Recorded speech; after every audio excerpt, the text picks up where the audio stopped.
Voleva solo rivedere sua mamma, ma per Sergio quella risposta fu una condanna.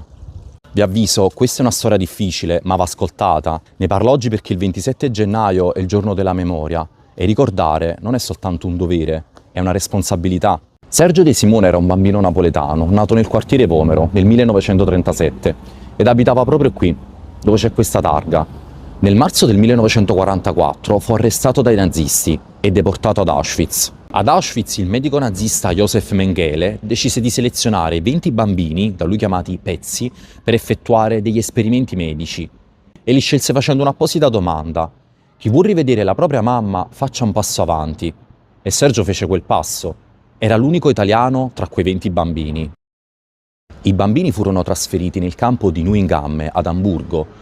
Qui furono sottoposti ad esperimenti sulla tubercolosi. Gli vennero inoculati dei batteri vivi nelle ghiandole linfatiche. Sofferenze inutili per esperimenti privi di valore scientifico. Verso la fine della guerra i nazisti decisero di cancellare ogni prova. I bambini furono sedati e poi impiccati. I loro corpi erano così leggeri che alcuni soldati si appesero a loro per provocarne la morte. Dopodiché i corpi furono bruciati per non lasciare alcuna traccia. La madre di Sergio non seppe nulla per anni e quando scoprì la verità stentò a crederci. La vita di Sergio si era spenta a soli 7 anni dopo atroci sofferenze. Ricordare Sergio De Simone significa portare avanti la memoria, perché la memoria, se non viene custodita, rischia di spegnersi.